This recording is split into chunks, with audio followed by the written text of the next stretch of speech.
Rusia siap gandeng Indonesia produksi bersama Su-57 bila dikecewakan Korsel di proyek Kf-21 Boramae.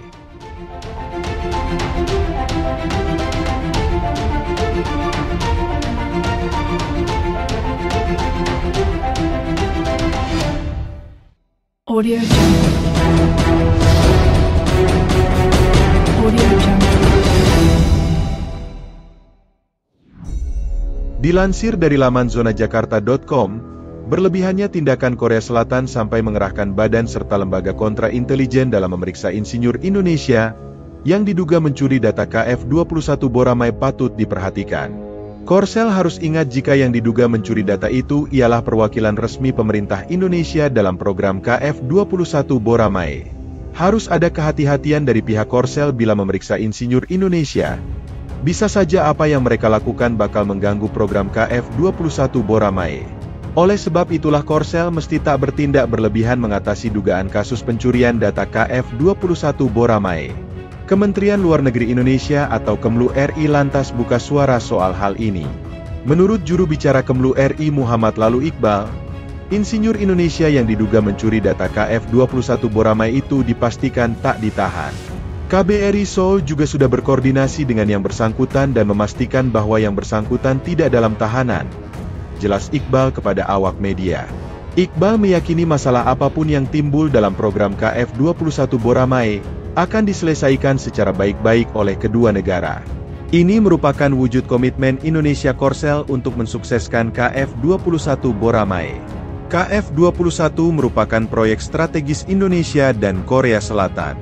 Oleh karena itu, masalah apapun yang timbul dalam proyek ini akan diselesaikan bersama oleh kedua negara.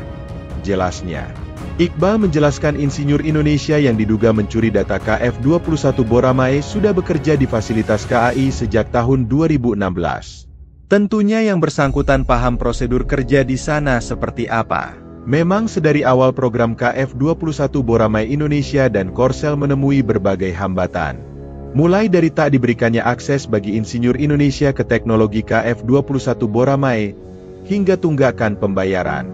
Akibat tak dijalankannya kesepakatan Kf-21 Boramae oleh Korsel, Indonesia sempat menarik semua insinyurnya dari sana untuk dilakukan negosiasi ulang.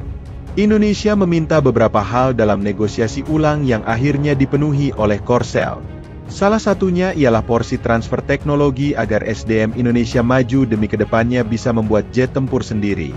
Sebelum memutuskan terjun ke Kf-21 Boramae, Rusia menawari Indonesia produksi bersama jet tempur siluman Su-57 apabila kecewa dengan program bersama Korsel itu. Indonesia menjadi mitra calon pesawat tempur generasi kelima Korea Selatan Kf-21 Boramae pada tahun 2010. Meskipun proyek ini tampaknya tidak mengancam status kekuatan tradisional di pasar penerbangan militer untuk saat ini, tentu akan lebih baik jika Indonesia dapat menjadi mitra proyek pesawat tempur generasi kelima Rusia India T-50FA atau Su-57, Beber Rusia Military Messenger beberapa tahun silam. Kini kesempatan Indonesia mengambil produksi bersama Su-57 sudah lewat. Tahan saja dengan Korsel di Kf-21 Boramae.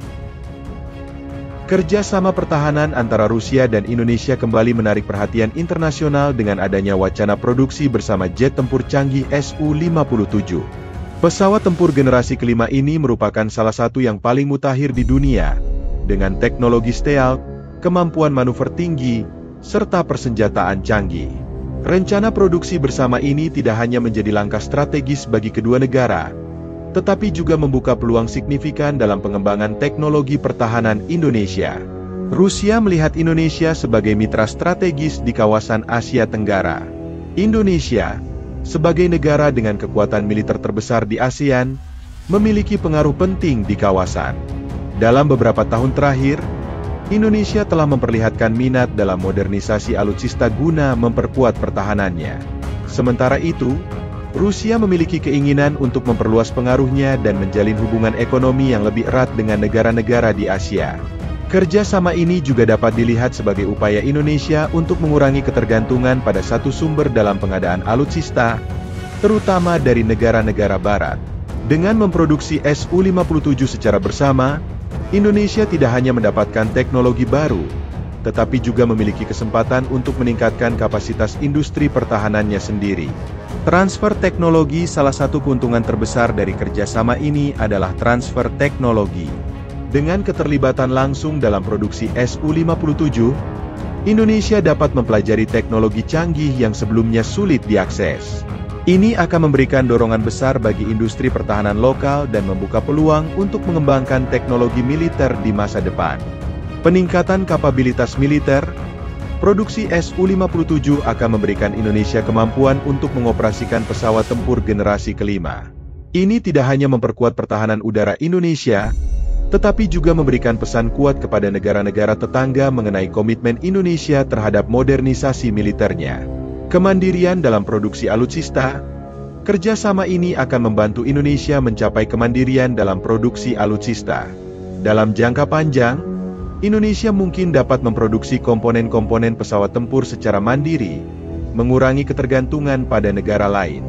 Kerjasama antara Rusia dan Indonesia dalam produksi Su-57 membuka peluang besar bagi kedua negara. Bagi Rusia, ini adalah kesempatan untuk memperluas pengaruh di Asia Tenggara, sementara Indonesia bisa mendapatkan keuntungan besar dalam hal teknologi dan kapabilitas pertahanan.